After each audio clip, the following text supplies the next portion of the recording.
I was standing right there at the edge of my land, jaw clenched, boots planted firm in the Texas dirt when I saw them.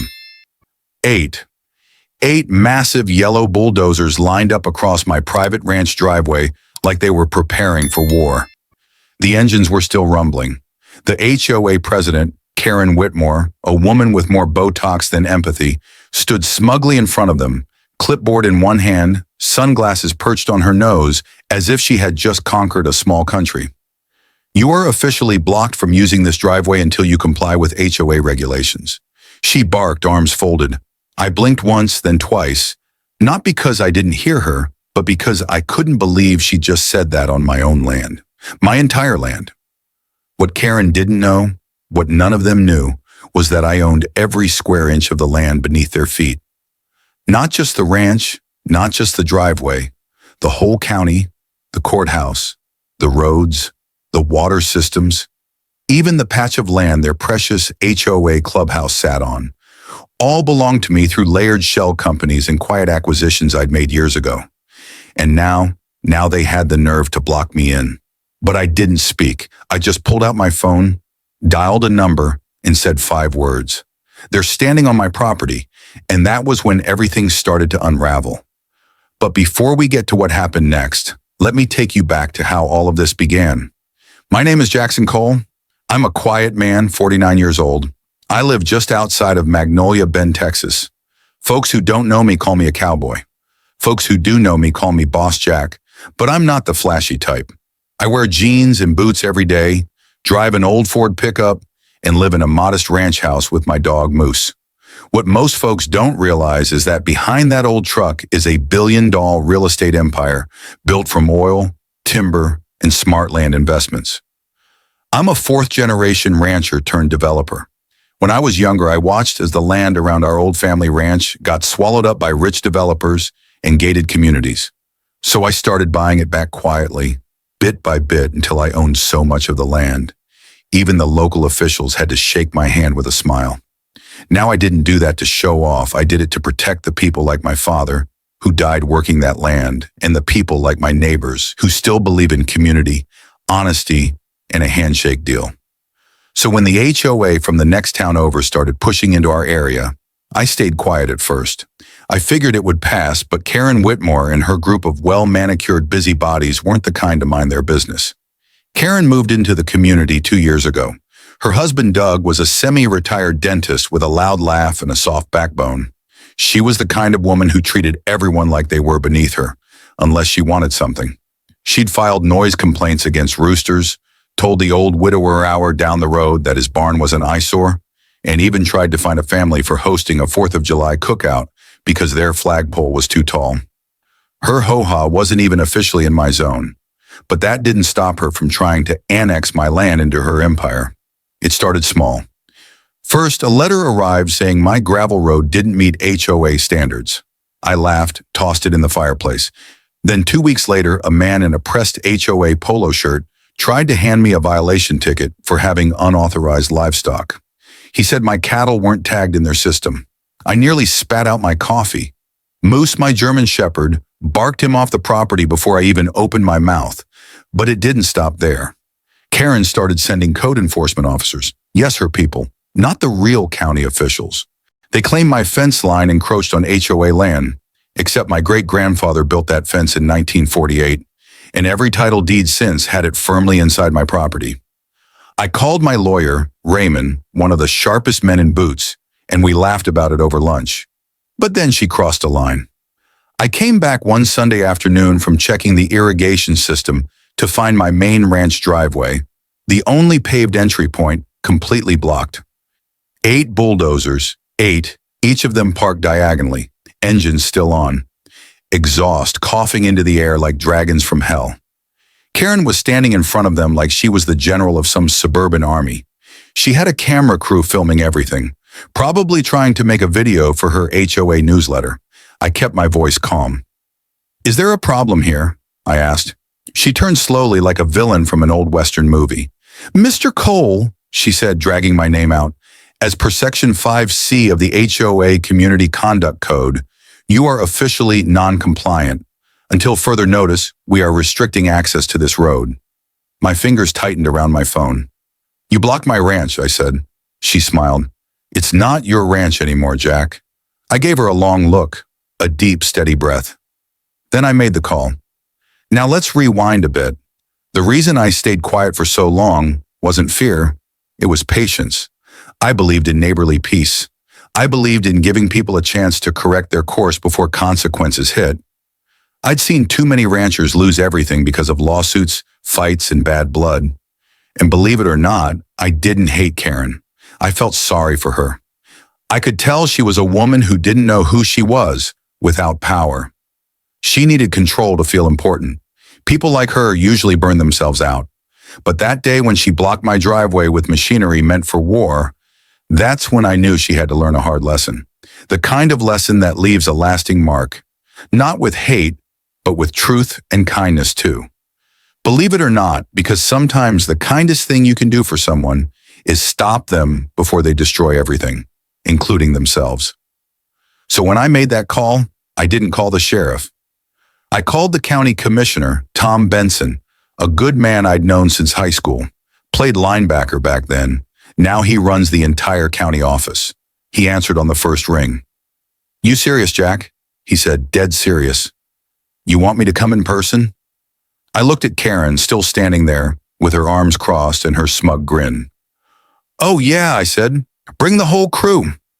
That's when I saw Karen's face change, because behind me headlights started coming down the long dirt road. 3 county SUVs, and Tom wasn't alone. He brought the fire marshal, the zoning director, and the county's chief land assessor. Karen's jaw dropped, and I hadn't even said a word yet. But that's where I'll pause for now, because what happened next? Well, let's just say it changed everything for Karen, her little clipboard army, and the entire HOA. Where are you watching from, folks? Drop it in the comments below, because trust me, you don't want to miss what comes next. The first SUV rolled to a stop right behind me, its red and blue county seal gleaming on the door.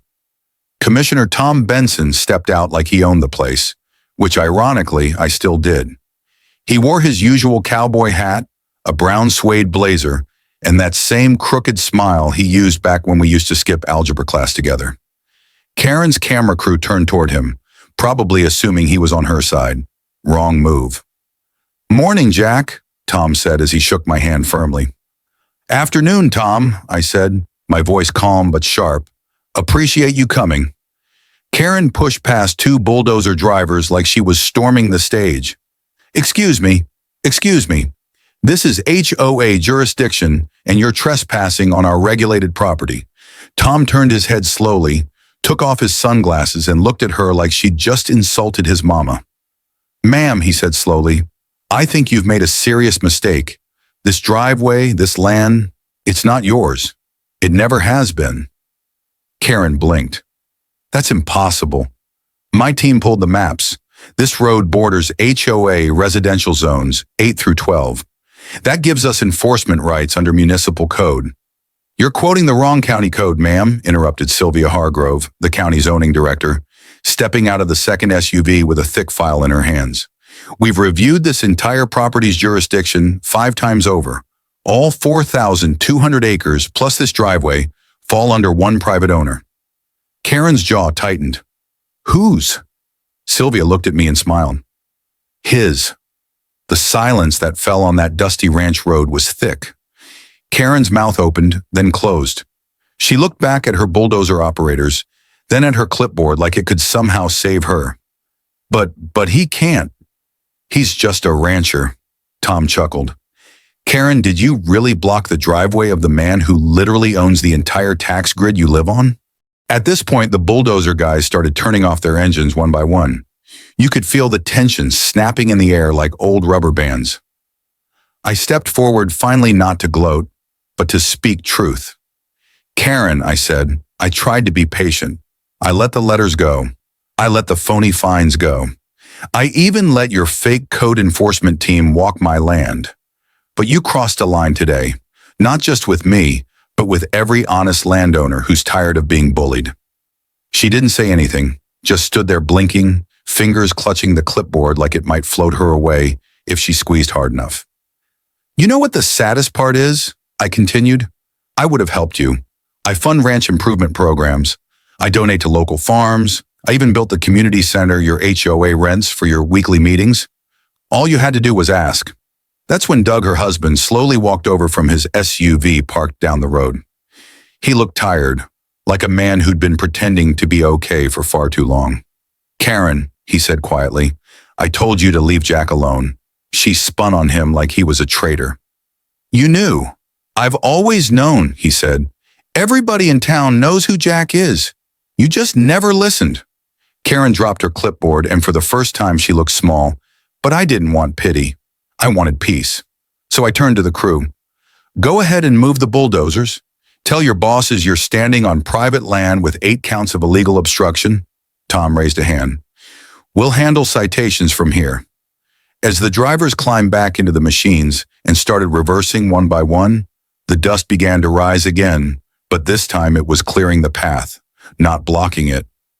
Still, I knew this wasn't over. Not by a long shot because Karen didn't walk away. She marched to her car, opened the trunk, and pulled out something none of us expected. An envelope with my name on it. She handed it to me without a word, her hands shaking just slightly. Inside, a legal notice. Karen had filed a motion to declare my driveway a public utility easement under emergency annexation rules from 50 years ago, and the motion had just been approved for review, which meant if she got her way, the county would be forced to open a portion of my land to public control. That was her real play. She hadn't been trying to win today. She was playing a long game. I looked up at her. You filed this before the bulldozers, didn't you? She nodded slowly. You think this is over, but it's not. I always have a plan B. And with that, she got into her car and drove off. Doug just stood there, shoulders sagging. Tom walked over and read the papers behind me. This might get ugly, Jack, he said. I know, I said calmly, but I'm not worried because what Karen didn't realize was this. Her plan B was built on land I already owned. But for now, it was time to let the storm brew, because the next time she came after me, she'd be facing a courtroom and she'd be going in unprepared. 3 weeks passed. 3 long, dusty, tense weeks. I didn't hear from Karen. No letters, no surprise visits, no bulldozers. But I knew her silence wasn't peace. It was plotting, like a snake coiled up behind tall grass, waiting for the right moment to strike. Then one crisp Thursday morning, while I was walking moose down the back trail near the creek, my phone buzzed.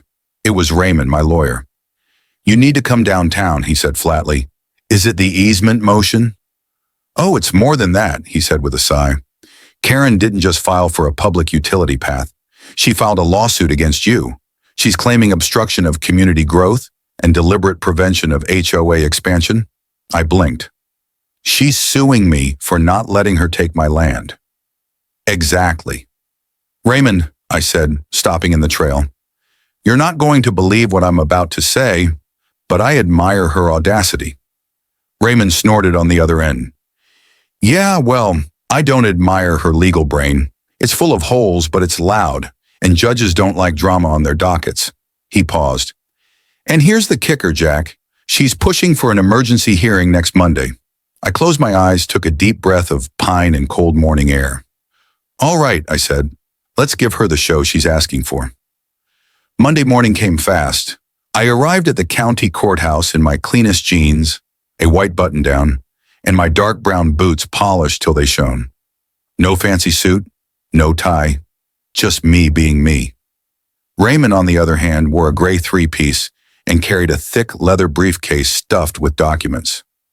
Karen arrived 15 minutes late.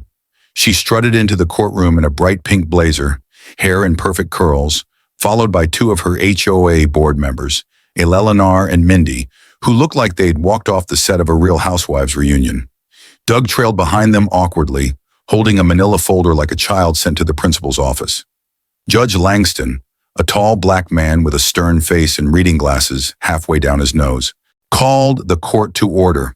Karen launched right into her argument. She claimed I was a barrier to suburban harmony, that I was hoarding land and causing economic stagnation by refusing to allow the HOA access to a public route that connected their neighborhoods to the rest of the town.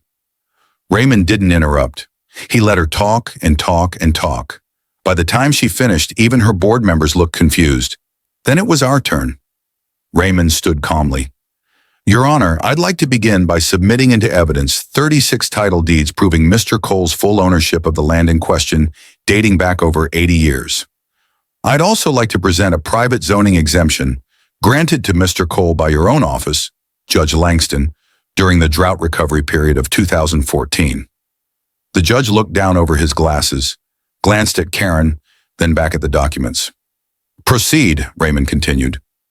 We'd also like to introduce emails from Ms. Whitmore threatening personal retaliation if Mr. Cole refused to join the HOA, as well as photos of the 8 bulldozers used to blockade his driveway without a single legal permit.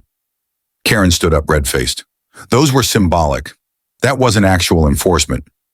Tell that to the cattle that couldn't get to their water tank for 8 hours, Raymond snapped back. Judge Langston raised a hand. That's enough. He leaned back in his chair, steepling his fingers. Ms. Whitmore, I don't see a single shred of legal backing for your claims. You filed an emergency motion based on growth potential, but you can't claim land that isn't yours. Mr. Cole has been patient, in fact, too patient. He adjusted his glasses. I'm denying your request, and I'm granting a temporary restraining order, barring you and your HOA from approaching Mr. Cole's property until further review. If I hear of any more stunts, I will consider sanctions. Karen gasped. Eleanor dropped her water bottle. Doug. He looked relieved, but the drama wasn't over yet, because just as I was stepping outside the courthouse, ready to head back home and finally enjoy some peace, a black SUV screeched to a stop in front of me. A man stepped out, tall, bald, sharp navy suit. He flashed a badge. Mr. Cole, he said, I'm Special Agent Miles Turner with the Federal Land Use Commission. We need to talk immediately. I blinked. About what? He handed me a sealed envelope about some land transfers that seem highly unusual. Some of your acquisitions may have crossed federal boundary lines. And just like that, everything I'd built, every acre, every quiet deal suddenly felt like it was hanging by a thread. I glanced back at Karen, who was now watching from across the parking lot, a wicked smile curling across her face. She had found Plan C, and I hadn't seen it coming. What had she uncovered? Had someone tipped her off, or was this something bigger than both of us? Because next time we're digging deeper, and things are about to get dangerous. Agent Miles Turner didn't smile. He didn't frown either. He had the kind of face that could stare down a hurricane and not blink. He handed me the envelope like it was a warning label on a grenade. This isn't an arrest, Mr. Cole, he said calmly, but I suggest you get a lawyer. The Federal Land Board believes part of your holdings might involve protected water systems, streams classified as state-managed. I raised a brow. I've had this land evaluated a dozen times. Those streams dried out in the 70s. He didn't flinch. We're not so sure about that anymore. He tapped the envelope. Inside is a formal request to appear at a federal zoning inquiry. Your presence is mandatory and so is your documentation. With that, he got back into his SUV and drove off. No explanation, no conversation. I stood there for a minute, heart slow and heavy. This was no longer just a fight against HOA nonsense. This was federal and someone Karen must have found a way to escalate it. I called Raymond right away. He was already waiting outside the courthouse with a to-go cup in one hand and 3 folders in the other. He raised a brow when he saw the envelope. That doesn't look like a thank you card, he muttered. Federal zoning review, I said. They're digging into my land acquisitions. Streams, apparently. Raymond took a long sip of coffee, then nodded slowly. We'll fight it, but Jack, if there's even a small crack in the paperwork. He didn't finish the sentence. He didn't have to. I knew what he meant. If they could prove any one of my purchases had crossed a legal boundary, especially involving protected water channels, Karen's little HOA could use that to strip me of rights, or worse, push for public access again. That night, I stayed up till 3 a.m., going through boxes of old maps, deeds, and environmental surveys. My ranch office looked like a storm had hit it. Papers everywhere, Moose curled up on the floor beside me, snoring gently. At 3:17 a.m., I found something. An old map from 1964, drawn by my grandfather showing a creek bed running directly across the south corner of what was now Karen's HOA clubhouse. Except that creek was no longer there. It had dried up, or so I thought. I drove out before sunrise, parked near the fence line behind Karen's clubhouse, and hiked through the scrub brush with a flashlight. And then I saw it, a faint trickle of water, thin, barely more than a snake trail, but real. A spring-fed stream that had quietly come back to life during the past wet season, and it was running across my land, directly under her clubhouse. My mouth went dry, because if that stream was now classified as active, Karen had just built her entire HOA headquarters on federally protected wetland. She had just started a war she didn't understand, and I held the nuke. I returned home at dawn. Raymond arrived by 10 a.m., and we began piecing everything together. "You realize what this means, right?" he said, flipping through environmental code books. "If that stream's alive again, she's violating federal development laws. No permits, no compliance. That building is illegal." I nodded slowly. She came after me with bulldozers and lawsuits. I let it go. But this, she brought the feds into my business. She's about to find out what that costs. Still, I didn't want revenge. I wanted truth. So I made a call. Not to Tom Benson, not to the sheriff, but to Emily Raines, an environmental attorney and old friend from my college days. She now worked with a nonprofit that focused on land conservation and federal zoning protections. "Jack Cole," she said when she answered, half laughing, "I haven't heard from you in 10 years. You finally ready to stop pretending you're just a humble cowboy?" "Emily," I said, "I need your help, and I need it fast." I told her everything from the HOA harassment to the stream discovery. By the end, she was quiet. Then she said, "Send me the coordinates and the survey scans. I'll see what I can dig up. But Jack, if that's an active waterway and they build over it, that's not just illegal. That's a felony offense under the Clean Water Act." I blinked. "You're telling me Karen might have committed a federal crime trying to take my land?" "Oh, yes," Emily said. "And I'm telling you, we're going to prove it." By Friday, Emily had filed an official complaint with the Environmental Protection Agency and sent drone footage of the stream's return to their regional office. She also subpoenaed HOA construction permits, which, surprise, surprise, were missing half the environmental compliance forms. Meanwhile, Karen had no idea. She was busy gloating. She released a new HOA newsletter that same weekend with the title HOA versus Rancher, How We're Winning the War on Rule Breakers.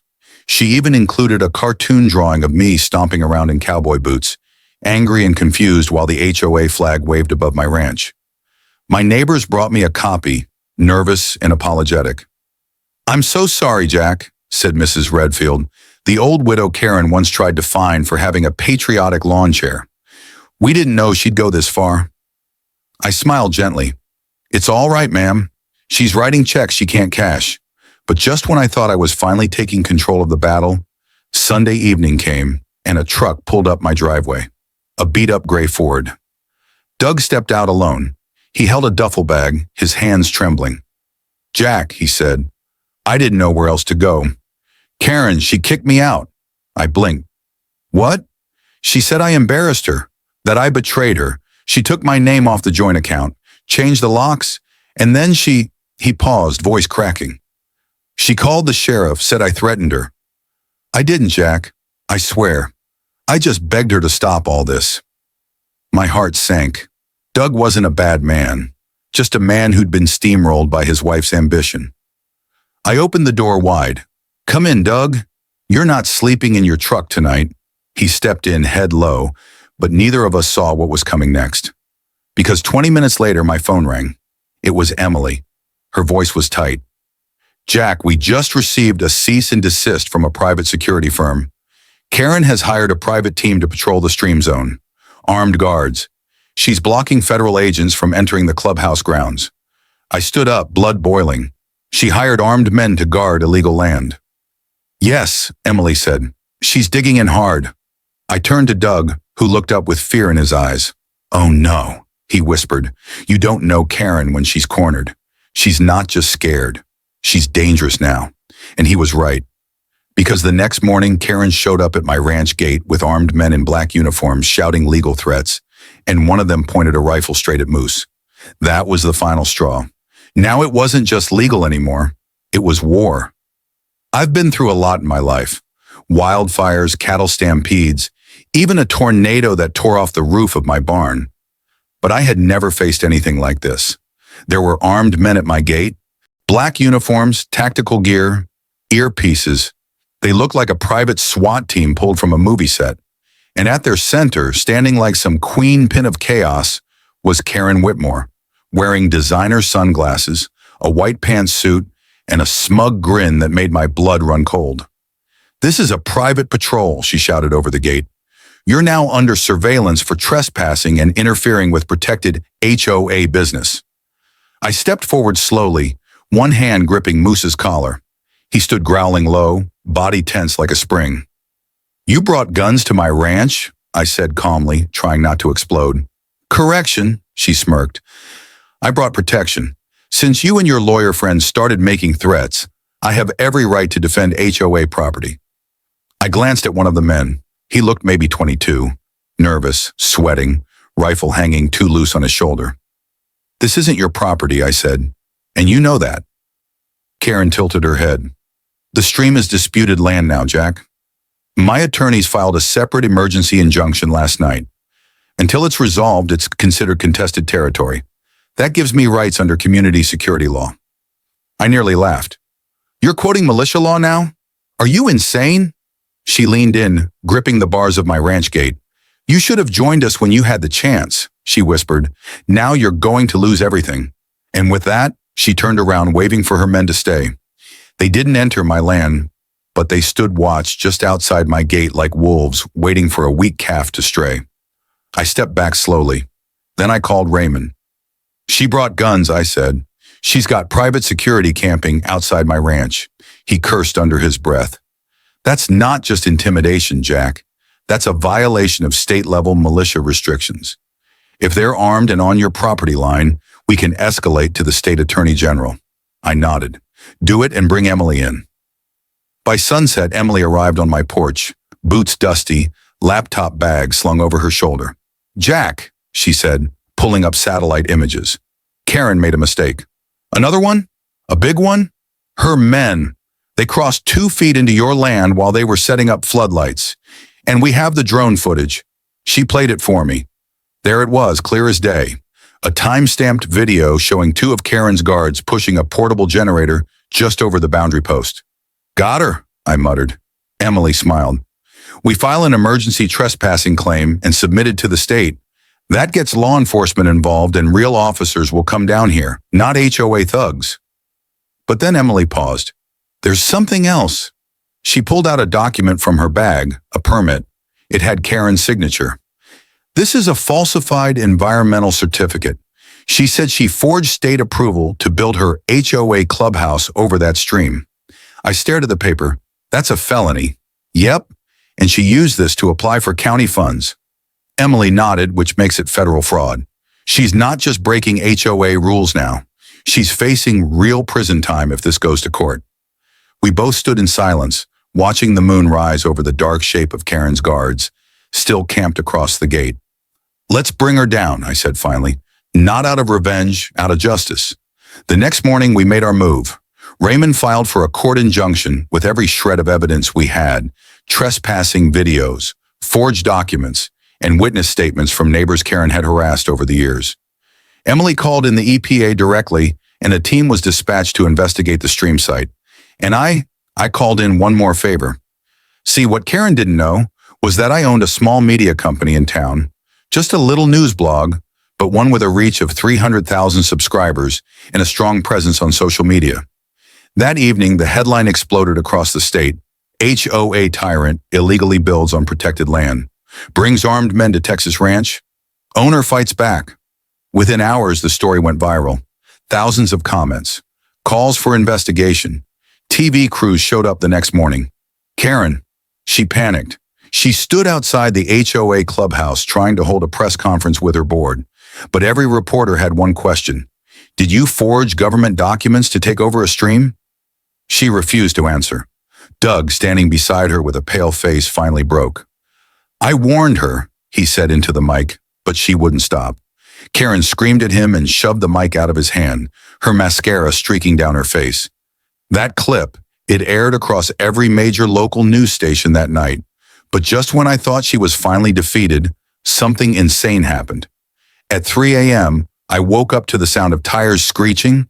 I grabbed my flashlight, threw on a jacket, and ran outside. There, right at my gate, was Karen, alone, standing beside a smoking pile of burned papers and files. She had set fire to her own HOA documents on my land, screaming into the darkness. "They're all liars. He did this to me. Jack ruined me." I froze. She was unraveling fully. Sheriff deputies arrived 10 minutes later. I didn't call them. Neighbors had. They found Karen clutching her heels in one hand and a bottle of wine in the other. They cuffed her gently. No shouting, no fighting, just the broken sobs of a woman who thought she could bully the world and never be held accountable. I stood there watching, heart heavy, because as much as she'd hurt me, I never wanted it to end like this. But it wasn't over yet, because as they placed her in the cruiser, she shouted one last thing. "You don't know what I know, Jack. The land. It's not what you think." I frowned. What was she talking about? I turned to Doug, who was watching from down the road, arms crossed. He looked at me with a strange expression. "She's not lying," he said softly. "Karen found something months ago, a land grant hidden in county archives. Said it would destroy you if she released it." I stared at him. "Doug, what land grant?" He looked down at the ground. "It says your family might not be the rightful owners." The ground shifted under my feet.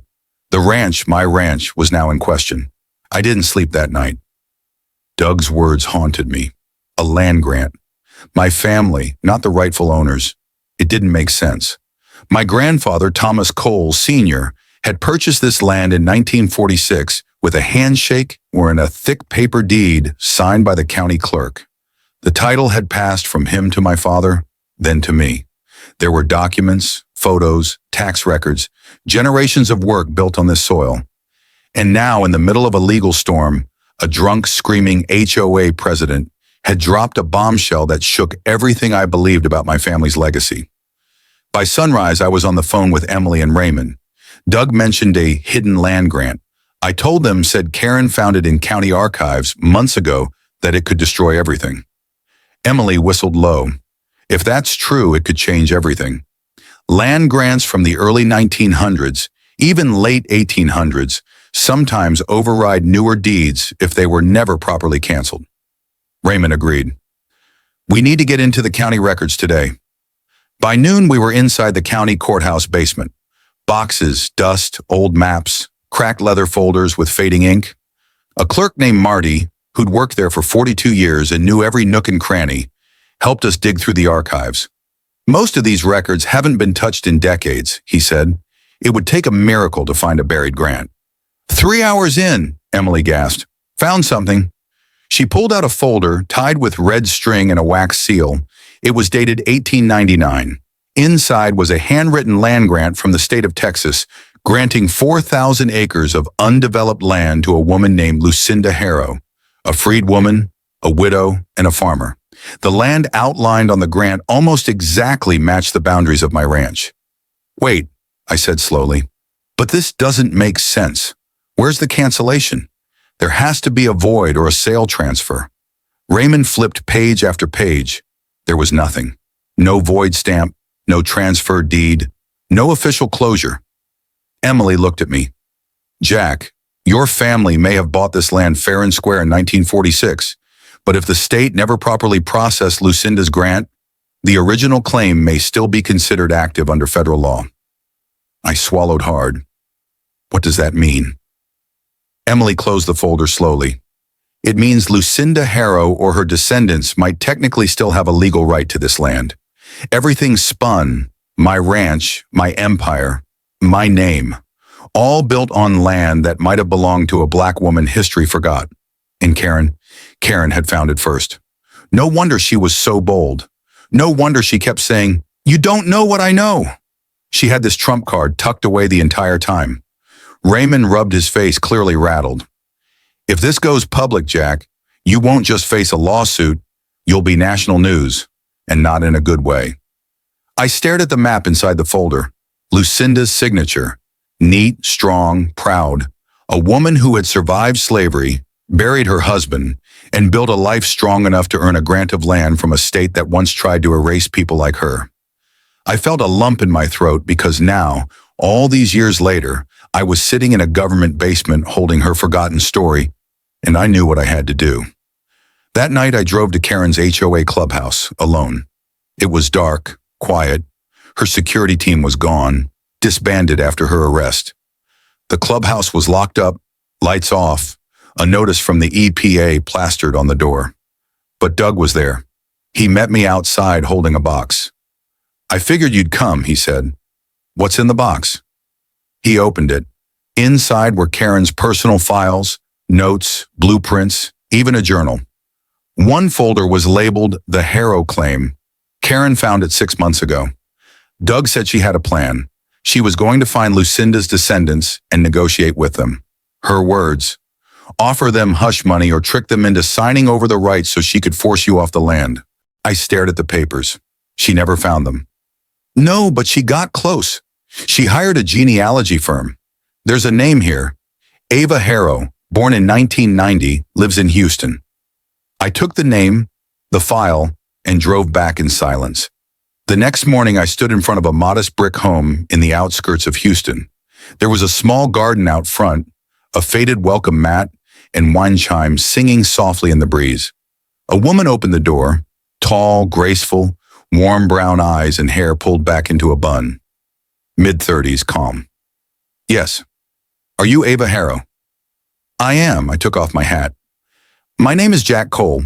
I think you and I need to talk. It's about some land and a woman named Lucinda." Her eyes widened slightly. She stepped back. "Come in." We sat at her kitchen table. I laid out the documents, the grant, the maps, the lack of closure. I told her everything about my family, my ranch, Karen, the Bulldozers, even the armed men. She listened without interrupting. When I finished, I said softly, "Ava, I didn't know. I swear to you, I didn't know any of this. But if that land was Lucinda's, then it's your story too, and I want to make it right." She looked at the map again, then at me. "I grew up hearing stories about Lucinda," she said. "My grandma said she built her house with her own hands, that she was cheated out of land by a banker who lost the paperwork. We never knew if it was true." "It was," I whispered. Ava smiled gently. "You didn't cheat anyone, Mr. Cole. You honored that land. You built something real, but I think maybe we were meant to find each other." I nodded. "Maybe we build something together now?" As we shook hands across that kitchen table, something inside me shifted. Not guilt, not shame, but peace. Because the land doesn't belong to any one man forever. It belongs to the people who care for it. And Ava, she was family now. But before I left, she handed me something. An envelope she had tucked in her kitchen drawer. "Karen mailed this to me 2 weeks ago," she said. "Tried to buy me off. Offered me $200,000 to forget everything." I didn't even open it. I opened it now. Inside was a check and a note. "He'll fold when he finds out. Use this and help me take him down. Together we'll own the whole county." Signed, Karen Whitmore. I laughed because she thought she could bribe her way into owning a piece of Texas, but all she bought was her downfall. As I drove home, a message came in from Emily. "EPA is done. Karen's clubhouse is being seized. Court date set, and you're cleared of all charges." One battle was over, but there was one more surprise waiting. Because as I pulled into my ranch that evening, there was a new sign posted at the gate. It wasn't from the HOA. It wasn't from the EPA. It was from the state. It read Historic Land Restoration Site, protected by Texas Heritage Foundation. I smiled because now the land was protected forever. And Karen, she had one last move left, a move that would shock the whole country. I didn't think I'd hear from her again. After the clubhouse was seized, after the forged permits were exposed, after the media tore her apart and her own board voted to remove her, Karen Whitmore had all but vanished. No HOA meetings, no threats, no bulldozers. Gone. But people like Karen don't disappear. They retreat, they scheme, they wait. And 1 week after the land was designated a Texas heritage site, After I'd partnered with Ava Harrow to co-manage the land, protect the stream, and build a community center in Lucinda's name. I got a certified letter in the mail from federal court. Karen had filed one last lawsuit, Whitmore versus Cole Harrow claim of county land fraud and demand for eminent domain review. She was accusing me and Ava of colluding to defraud the public of land meant for suburban development. She was trying to invoke eminent domain, the government power to seize land for public use. She wanted my ranch again, but this time she wanted the entire county. It was the boldest, wildest, most absurd move yet, but it had teeth because she wasn't working alone. The lawsuit listed a new partner, a real estate conglomerate out of Dallas, Redstone Urban Projects.